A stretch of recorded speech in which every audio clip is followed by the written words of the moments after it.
I would say what you're looking at right now with the AI stack, the type of productivity you're seeing right now is just off the charts. We just did a massive conference on hard money, gold, silver, Bitcoin, went 5 hours in a row.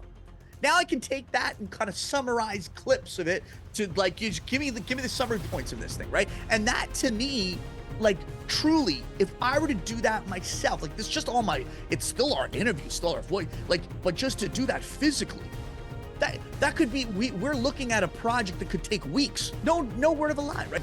Anyone I've met that is a ChatGPT user or using any sort of other AI product, nothing short of astounding.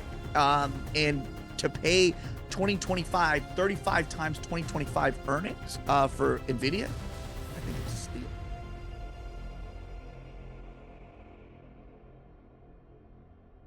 So, hey, Thomas, how's the market looking at the moment? Give us your general view of the markets.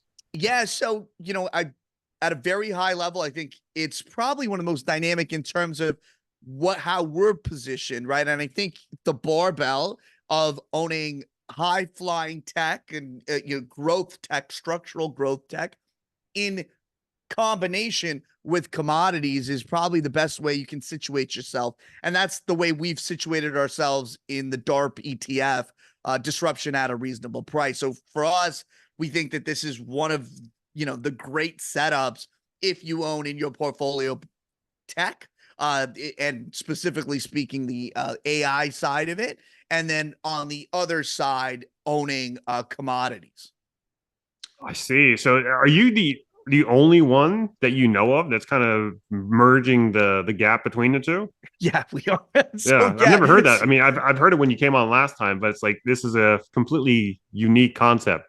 yeah. So no one that we know is doing it like this. And we always joke around. It's that, like, on one side of this, everyone's familiar with the type of things that disruption is, right? And AI and software as a service, right? Like there's the well-trodden path of disruption on the tech side, but it's the commodity side that doesn't get as much, it doesn't get as much attention. And we think that that's where the opportunity value side of the equation is, right? Like, it's kind of funny, right? All of this stuff, I always find that all of the stuff that happens on the one side of the barbell, the tech side of the barbell, there's by definition a commodity side of the other side of the equation, and it's just conveniently passed over, right? Like, I would say without a question, if you look where we sit right now, there's no doubt in my mind owning the battery component side of the EV supply chain, and I'm talking the metals, is far more valuable than owning the commoditized side of the manufacturing of the cars, the OEMs, right? And I think that, like, we're seeing that right now. Like, the Xiaomi car was incredible. Like, that thing, you remember that thing was blowing up all over the Chinese EV, that was blowing Yep. up all over the internet. I'm like, this thing looks incredible. And no one can really debate whether their manufacturing techniques are not in line, if not better than Tesla. Tesla's got a challenge right now, and I'm not saying that they'll have another leg of autonomous driving. Like, put all of that aside. If we assume EV penetration will continue to go higher, my gut is telling me that the value will sit on the side of copper, and that's been an incredible story this year. But it will, you'll see the end of the lithium. We're seeing the bottoming out of the lithium market, right? Like that, I think the probability of lithium being higher in 5 years is much greater than it being lower. And then the other side of that too is then you have nickel, right? And one big thing that's happening, like, just sticking with the supply chain side of electric vehicles, is what we're seeing is that right now we're moving from a world, like, geopolitical tensions, right? Specifically, right? We're moving from a world where the commodities are, you just want it just in time, get it from anywhere. It doesn't really matter. I don't really care. To now, the geopolitical positioning is just as important, because who knows what our trade relationship is going to be like with China in 2 to 3 years, right? Like, things can change very dramatically, as we've seen with natural gas and uranium with Russia, right? So these things happen really quickly. So I think you're going to accept a world where you're going to have regional supply chains, right? And that requires an entirely new level of thinking, right? To say, okay, we're not going to get nickel from Indonesia. It has to come from a Yeah. North American supply chain. That's going to require 3 to 5 to 10 years to build up. But I think the opportunity therein lies in owning the companies that are going to be the leaders within each of those at a regional level, right? And that's, it's, just to put a number into this, right? North America produces 5% of the world's nickel, right? And then if you look at like 70% of the world's nickel is produced by Russia, by Asia, that's predominantly Indonesia and Russia. So when you add all of that together, that's 70%. So that to me feels like, especially as we get to manufacturing more, the supply chains start in North America, where the manufacturing happens in North America, you by virtue are going to have to incentivize the mine product, be it nickel, be it lithium. It just, the metals have to come from the regions that the ultimate cars are produced and No, and yeah. bought. I mean, you just described a very core element of this thesis so very eloquently, and that is the deglobalization element. And deglobalization is inflationary in the same in much the 100%. same way that globalization was deflationary. And as we head from a unipolar world to a multipolar world, and I say that as an American, I'm not just, it is what it is. But as we head towards a more multipolar world, you're going to start seeing more of these restrictions on commodity flow. And that is inflationary. So you Again, mentioned you're the battery metals. 100% right. Yep. That's exactly it, right? If deglobalization was disinflationary, this is by virtue inflationary. Yeah. Because it enables supply to flow to where demand is much more Exactly. easier than now, or where we will be heading in the Yes. future. But so you mentioned the battery metals and copper, et cetera. Is that your most bullish commodity sector at the moment, or are there any others that you're looking at as well? Yeah, so we'd say the electric metals are important. And we also have our position in natural gas and uranium. The combination of those make up our commodity exposure to the future, right? And then we'd also add in there Bitcoin and gold. So the combination of Bitcoin and gold levered stocks is another 6%. Like we believe, coming back to this inflationary thesis, right? Like, is we are going to have another period where gold equities, particularly, they've been they've been left out of the rally relative to the physical, become very valuable again. I think that's an exciting opportunity. Yeah, so we've talked about these various equities, these mining stocks. How do you go about identifying which one's a dud and which one's not? Because I mean, most of these equities on the gold side and on the coppers, like a lot of these mining stocks are they're ticking time bombs. So how do you find the right ones? Yeah, so investing in mining is hard, right? Like exploration, right? So you have two choices, right? You can invest in a producer that that's already producing the copper, the gold, the commodity that you're looking for, right? And that you have a clear play there, or you can invest in an exploration stock that in the classic Lassonde curve, either early stage or later stage, right, or right pre-production. What you really want is then to figure out how you want to play this, right? And for us, we believe that owning stuff on the production side has value. On the gold side, we're gold and silver side, I'll combo that, we're much more comfortable playing that earlier stage. Like we think that there's challenges on the production side, and I'll talk to that. But large cap gold producers are structurally challenged. Very hard for them to replace their ounces. Very hard. And so by virtue, they become the M&A acquirers. And so from our perspective, where it gets really exciting is that we know that they need to replace the ounces that they're producing, build back up their reserves. Like and the only way to do that, they've outsourced that exploration to the juniors.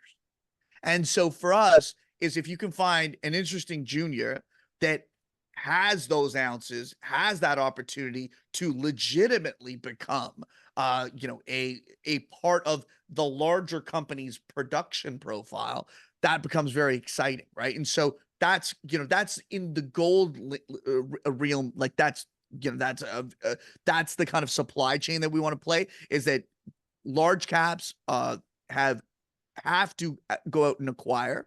And the natural acquisition targets for them are juniors. Now, to your point, how do you pick, the junior that makes sense? It's so right now, more than anything, I've never seen it's this acute in the market, is access to capital. Right now, typically the rocks and understanding the value on a net present value, that this is a real opportunity, right? And again, in the world of exploration, you're going to be on a scale of like you hope to get, you hope to be on a better batting average, that, so you're clearly taking on a risk there. But the other side that's just as important is access to capital, right? Without access to capital, the music can stop really quickly, right? And what's happened, and this is a dynamic that's happened in the market that if you're a commodity investor, I can't stress enough that this is almost should be central to shaping the way you think about commodity investing, is that these ETFs have taken over the role of historical active fund management. And these ETFs are passive ETFs, right? So they, for the most part, are rules-based or market cap. Like, you don't have a portfolio manager out there saying, okay, this company's doing a private placement, I see where it's going, on to allocate capital there, right? So you've taken away one real strong avenue to bring these mines to ultimate production or continue drilling out and proving out the resource, right? And so that now becomes a limiting agent in where the company can go if they don't have access to capital. Gotcha. So Right. you're more so looking towards the juniors, towards the far side of the Lassonde curve. Like for us particularly, we think the sweet spot in this commodity bull market will be on the junior side, right? And that we think, you'll and the way that works, And that's across the board, right? Not just the gold mining, not just the gold miners, every other commodity sector as well. across the board, right? Okay. And like, I'll just kind of highlight, like, I'll just get it from give me 1 second. I'll get it from our Substack. Basically, like, just to highlight in uranium how that even works, right? And just let me just Oh, find out. interesting. Yeah, Yeah, because so uraneum's been interesting because you've seen the producers move up, but not the juniors. yeah, so it was in our piece, history rhymes. It's uranium small cap season. It's Oh, okay. yeah. A lot of my viewers, a lot of my uranium viewers are going to like that. Yeah, and so we've been very we've been taking the view strongly that we are still in the we're still in the third, fourth inning of this uranium bull market. And I know there are vocal voices out there just saying don't play the equities because they're dangerous, and there's risks to them, etc. And just play the commodity, right? And so, but then they're saying, well, the commodity's going to triple or whatever, right? Like, the commodity price is going to go much higher for uranium, right? And very rarely I've ever seen is a commodity market that moons that the juniors don't moon alongside, if not much higher, right? And so that, I think there's a disconnect premise. It's very common in uranium, unlike any other commodities, where like there is actually a vocal component of the uranium investor market that says don't own any of the junkos or what, etc. Right? But I'm very bullish to commodity. But at the other side, I hate these stocks. Right? Like, that to me is a dichotomy. It's there's an incredible disconnect there to say that. You can think whatever you want about the companies, but you can't say you can't think that the commodity triples and these stocks don't do anything. Like, that is hyper illogical, right? And so from our perspective, there's, you get this cascade, right, of valuation. We call it like the uranium valuation ladder, right? So let me just give you kind of a quick highlights. So large caps trade on 16.9 times dollar per resource, and mid caps trade on 9.2 times dollar per resource, and then small caps on 7.6 and micro at 1.6, right? And so the jump there is that the goal is to go from this small level. So like same resource on the ground, but now you're getting valued at a higher spot. At a And 16x if you go from a micro to a large cap, or a 9x if you go from to a mid cap. bingo. And so what's going to facilitate that, that traverse across the valuation ladder? It's capital. It's proving out your resource, and being lower on the cost curve, because at the end of the day, um you know to get capital, you have to prove that this can go into production. And I think that's where we think that, just being in the window, and I think the window of production has to be in the next 4 to 5 years for uranium, particularly, that is going to be a very valuable spot for uranium producers. Okay, you also mentioned natural gas. What's your thesis on natural gas? Natural Yes. gas is, many have thought that it's already hit its peak a couple years back, but you think otherwise. Go ahead and run us through that. Yeah. So natural, we've always had a component in natural gas, right? And with commodities, some things are gonna work, and the other ones are gonna take longer, right?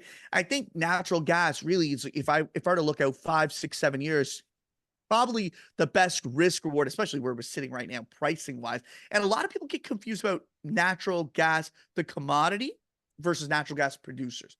Producers have significantly outperformed the commodity, right? Because they're genuinely making a margin, and I'm talking quality producers, genuinely making a margin, and selling, they're selling volume out, right? So you've got a margin and your volumes are increasing. So with a tough commodity, you can still make a lot of money, right? And I'd argue that again, the opportunity for natural gas is really exporting it from North America to places that require it. It's simple, right? We're the lowest cost, we're the lowest place on the cost curve, and it should naturally go to places that require it. And when you add the geopolitical tensions of Russia, that should be a natural wave of moving over to Europe, right?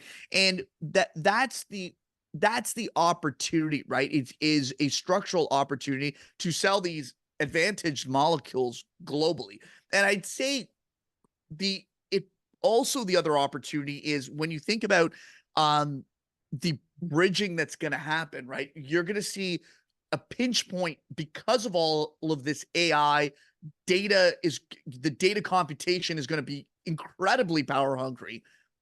It's going to be twofold, right? And I think this is why we're positioned the way we are. We like natural gas, we like uranium, because both of them are the optimal solution. Like, no one's telling us, like, there is no, in developed regions of the world, nobody sane is going to say, oh yeah, let's go build 7 of those cold power plants for this thing. No one's going to do that, right? But what you can build really quickly is natural gas power plants. Like, the time to build a natural gas power plant is the shortest.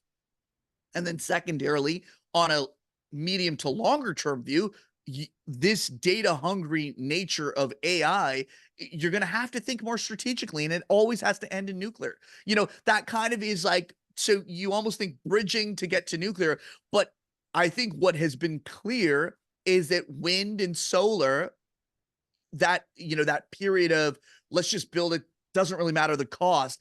I think we're over that, right? Like, it will still tactically grow, but I don't think anyone who's thinking about this right and saying we want to have, like, and forget about carbon. No Okay? one's under the illusion anymore. No, and I think and I know there's a lot of people on different sides of carbon, but forget about carbon. Let's just talk about clean air. Like, the reason we go to nuclear is because communities that have nuclear are clean, they're great, and the cost of energy is cheap. Like that is utopia, right? Like smog is not utopia. Like, and, that's factual, right? So when we think about the most advanced economies, they should have the most pristine air, and the most pristine air when at a base load level, like you can produce it, for entire communities and not have to worry about variability. It comes from nuclear, right? And so I think the sheer amount of capital that we saw go into renewables and solar, that if I could even rewind a little bit, right? One of the things that we really misallocated with respect to all of these subsidies for renewables it was with a view that you could reduce carbon. And let's just talk about reducing carbon as a parallel for reducing pollution, which basically it is, like air pollution. So you talk about it interchangeably, right? We set all these dollars to these two things, right? Solar and wind. And they've proven to be marginal, like in terms of like really impacting the quality of air, right? That amount of subsidies could have gone into subsidizing natural gas, like i.e. taking away coal and switching to natural gas, or ultimately going into uranium and nuclear plants, right? And I think that going forward, if you have to think structurally, governments are going to think about it in a far more effective way to say, I can spend a fraction of, like, if you want to incentivize these things, you can spend a fraction of the incentive dollar to incentivize natural gas / nuclear than I had to for wind and solar. And that is the new paradigm. Like if you are thinking clean, this is your paradigm. No one should be thinking about coal. Like no one. Like I think, like, yeah, and I know a lot of friends who are coal, they have strong views on coal, and like, again, I get met coal you need for steel, like steel making coal, but I'm talking about thermal coal. I just think that is just a very historical old way of thinking about it, about energy usage. Just like, it I burn wood for, like, Yeah. I had a So bonfire. are you bearish coal? Yeah, structurally, like, but I will I ever take like a 6-month trade? No. And I just think smart people, if you get enough smart people in the room together, will agree that this is a relic, right? And I try to convince me to put a coal power plant in my neighborhood. I'll fight that to the death. And so will most people. But I don't think the same thing would happen for a nuclear plant or a natural gas. Like, those are the kind of things, like, you're gonna like, you can't have NIMBY for everything. But I think one thing NIMBY is, like, coal is it's gonna have a tough go. It really is. And that is, you don't have to look any further than China. So look at how China is, and of course they are still building coal, and I know that gets a lot of play. But on the other side is they are building a ton of nuclear and a ton of natural gas power, and their ultimate goal has to be to get off coal. So what do you make of like Germany building, using coal energy as opposed to nuclear energy then? Oh, brutal! Like so, what the Germany's folly is clearly, like, they they they are thinking about this all wrong, right? And it's all kind of hit them as a tsunami, right? So they set themselves up with shutting these nuclear plants down, an ideological thing that will ultimately have to be reversed. But the second part of that is like, okay, well, why are you doing this? The second, and then you went out and built all this solar and wind capacity that is a fraction of your overall energy demand. So you have to augment that now with natural gas that you used to historically get from Russia, that now it's been clipped off. So now you have to get, now that actually has been a huge win, right? So just to show you how powerful natural gas is that the worst case outcome was averted for a couple reasons in Germany. A, they've sacrificed industrial production. I wouldn't consider that a win.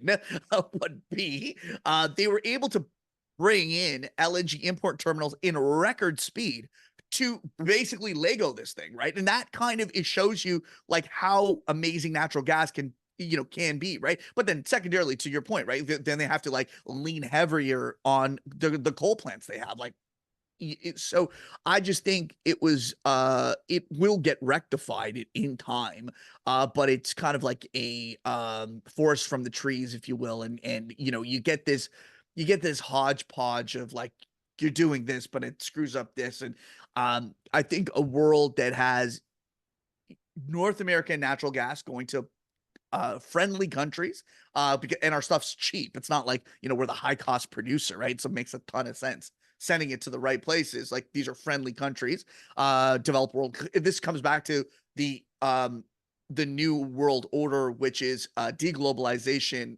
Like, sorry, if deglobalization was the old world order, right now, now we're looking at defined supply chains that are going to be along geopolitical lines. Interesting. So, how are you playing natural gas specifically? Like you mentioned that you're looking more towards the explorer side of the Lassonde curve when it comes to your mining stocks. What about So natural gas? yeah, so natural gas, we play it so it's exact opposite. So Yeah, that natural gas we play getting paid to wait, right? And so that kind of is the, that's been our play there has been like, you can play this, you can get paid to wait. Like they have great dividend yields. Now again, you need these companies to ride through it. So we own Civitas, Range Resources, Tourmaline. Those are the names that we own on the nat gas side. And it's like we think like each one of them are exceptional companies, right? And I think that those are high quality names that are producers that, when the price appreciates, you're gonna get a real run. gotcha. What about gold and silver? You mentioned I mean, you do play gold and silver through the mining stocks, but what about the precious metals physical component? We don't, so we own only equities across the board. So for us, we're stock pickers on that side. So yeah, and we think that I want to own the leverage, right? It's same thing with like I believe that the equities as a structural group have underperformed, but we don't want to own the underperformance. Like we don't think the risk reward of owning large caps is as appealing. If I had to own, gun to my head, if I had to own one large cap, it would without a doubt be Agnico Eagle. But we think the exploration side is just far more exciting, right? And so on that front, we own West Red Lake Gold, we own Kobo Resources, an interesting smaller play in Cote d'Ivoire, and we own Dolly Varden. So just we kind of play it through different ways of putting it together. But we think that the read rate opportunities are very real. And the combination of we just think getting exposure to junior miners in gold and silver is probably the most attractive space. Now, mind you, you have to do we believe that you don't play it through the GDXs and the GDXJs. You play it through or the SILJs, and I can kind of go on about the SILJ. Like it had a like a really topsy-turvy index change end of February. There was a total mess. But the bottom line is that we think that this is where you want to be a stock picker. Interesting. What's been your best performer to date? Like that's in your portfolio at the moment, if you don't mind me asking. Like Yeah, without a question, it's been Nvidia, like in that kind of. Nvidia, So we're one of the nothing like to do with commodities. no, and and that's kind of the ballast of it, right? Like we've had like the commodity side has actually, we've had great runs, but then they tend to be volatile. And Amerigo has been a good stock that's given us a lot of juice. And we still believe that the commodity side will give us that sustained return, but it can be volatile. But Nvidia has been just an absolute rocket for us. We owned it at a very sizable position. Like we were one of the top funds that owned Nvidia in size. So right now it's 19% of the ETF. We'd had at the end of last year, it was closer to like 14%. Obviously this year's taking it further, but we were we were highlighted as one of the ETFs with a top exposure to Nvidia. But what was interesting is all the other ETFs that had more or similar levels of exposure to Nvidia than us were all like semiconductor ETFs, right? And we're a diversified disruptive ETF, right? And so, I think right now and we are full tilt AI Nvidia. We own Nvidia for the chips. We think they're easily 3 to 4 steps ahead of everyone else, and if not more. We also own an AMD, right? Like if anyone's gonna catch up, AMD may catch up, but Nvidia is much bigger. But we also own obviously Microsoft, Google, Meta, and I think the combination of those three is that, like, let me walk through a bear thesis on Nvidia. We still think Nvidia owns it all, but I think you have a period where all of these work, the whole stack works. But let's just say, okay, chip prices fall dramatically, like, play out a bear case on this, and chip prices fall dramatically. Well, that just reduces the cost of language learning models for like for Metas and the Googles and the Microsofts of the world. Like, it's gonna, like, so you have this natural setup that it's you can play the barbell within that as well. And I think what I was kind of recounting, one of the greatest misses that I've had in my career is that and this was like, I was just joining the desk at TD, and I was actually like one of the few guys who had a full Mac rig.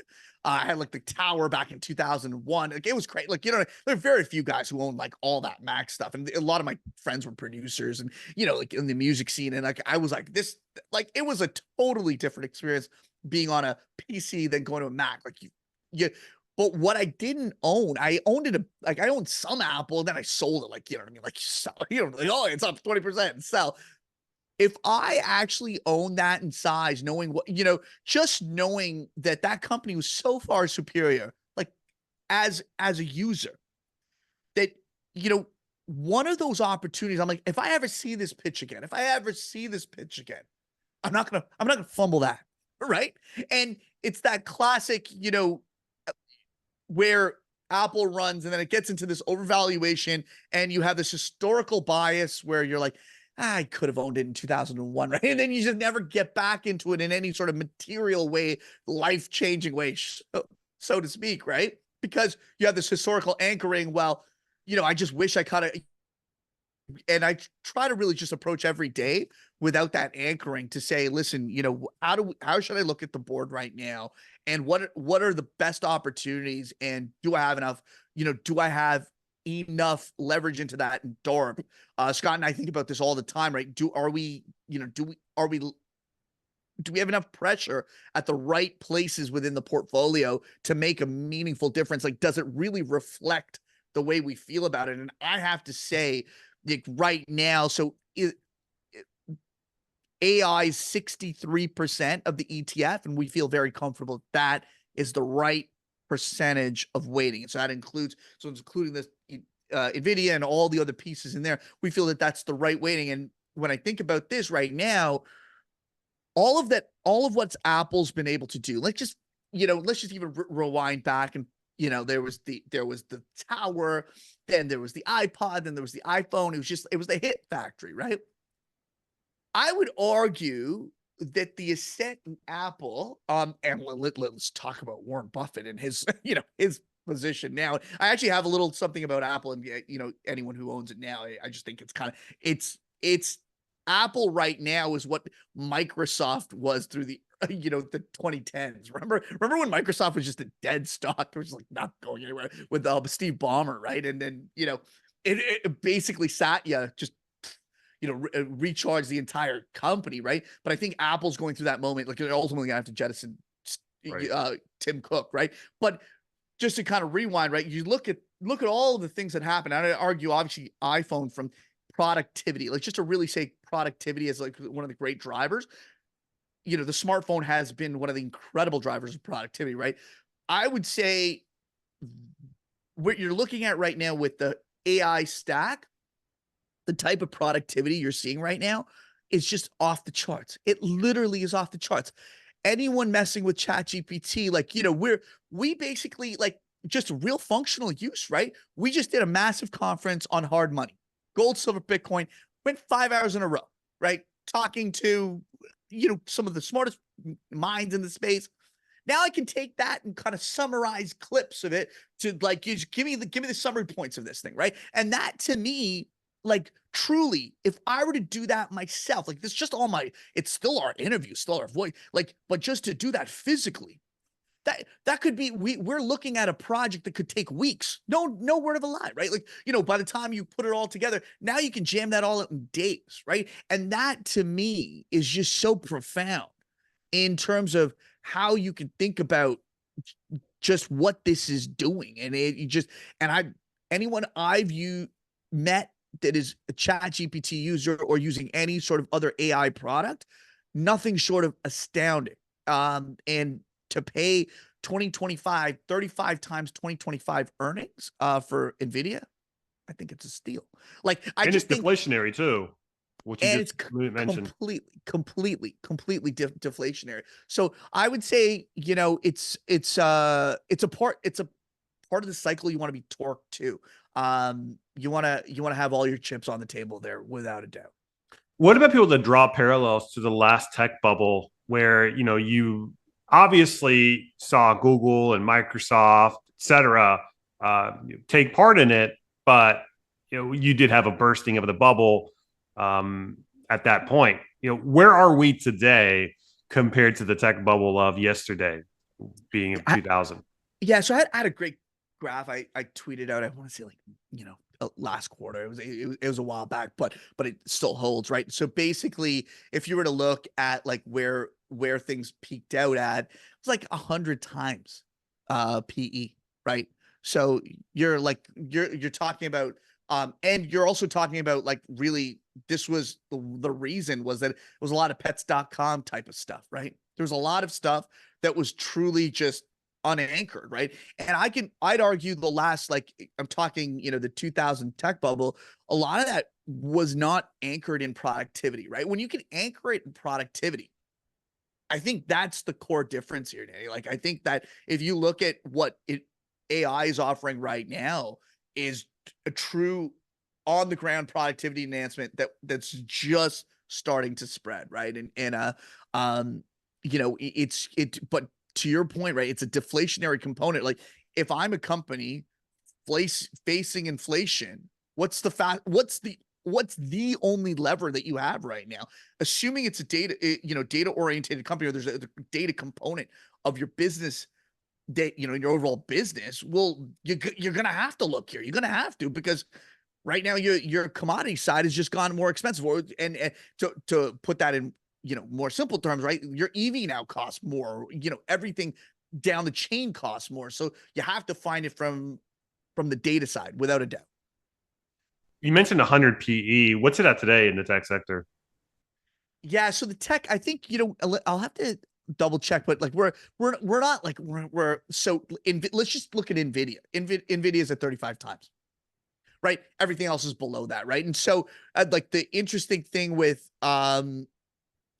Apple is like, let me just pull up the PE of Apple and just give you kind of like, I think Apple's the one that you're just pull that up. So Apple's on, I think this is the one everyone's kind of got to watch out for, right? Oh, one sec. So 26 times forward P, 26 and a half. Not as bad as I thought. Still bad though. This is a company that's gone X growth.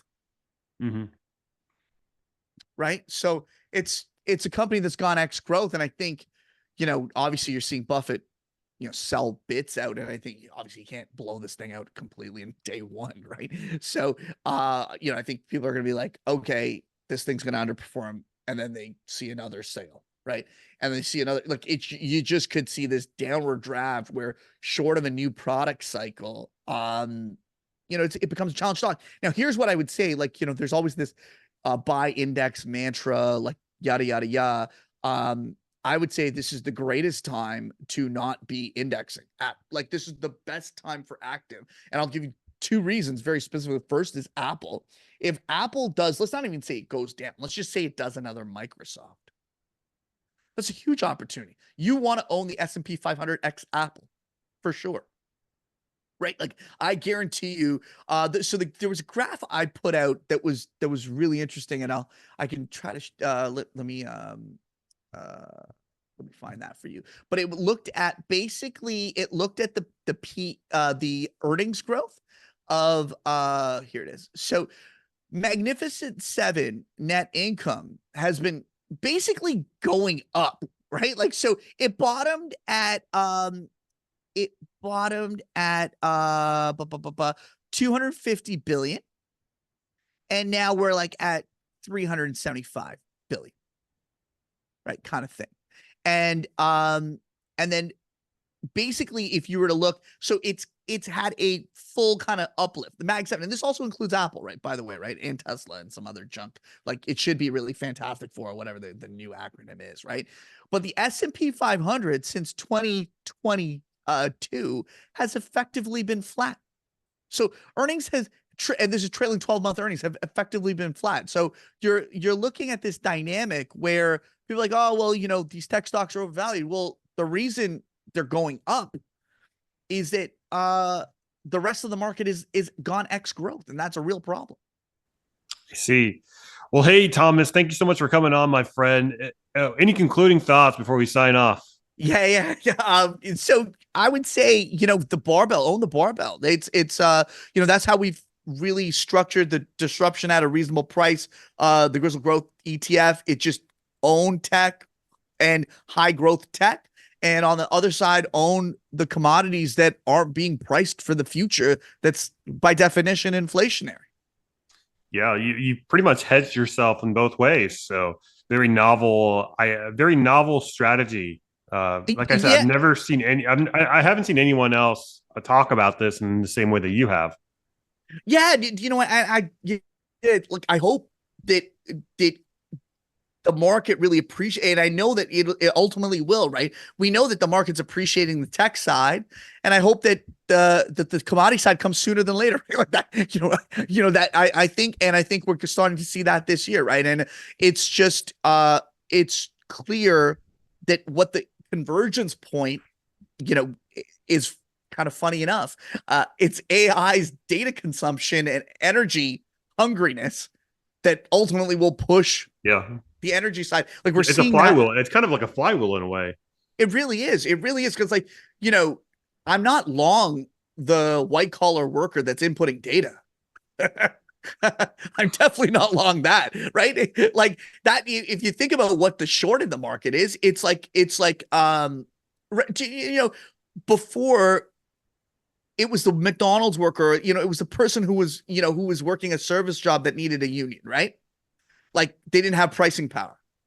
They're not, they actually have pricing power now. Now it's the white collar, like, pushing buttons on an Excel spreadsheet day in, day out. Wouldn't know if a freaking freight train was going to come run them over. That person's going to become extinct, and they don't know it yet. And so, but like that, that is, you look at this dynamic, that's where we're at right now. Yeah. Well, hey, drop us your socials. Where can people find you? Yeah, so you can find me at Thomas G _Grizzle on Twitter, also at Grizzle Media on Twitter, and then our YouTube at Grizzle Media, and then also our Substack, grizzleresearch.substack.com. That's what we put our deeper dive work there, and also our weekly macro strategy all comes out there. But yeah, always a pleasure, Danny. I thank you for the invite. Always good to catch up, and it's putting pieces together. But I think it's a super interesting market that investors will continue to get rewarded for growth, and that's what people aren't appreciating. Growth is where the money is made. Yeah, and I appreciate your out of the box thinking. Not many people in our space, our commodity space, actually pay any attention to the tech side of things. So I think this is very valuable information to have. you guys enjoyed this content, be sure to give it a like, comment down below, subscribe to the channel if you haven't already. Any bit of support helps. You can buy me a coffee in the link down below if you want to donate to the channel. Click on any of the affiliate links down below as well.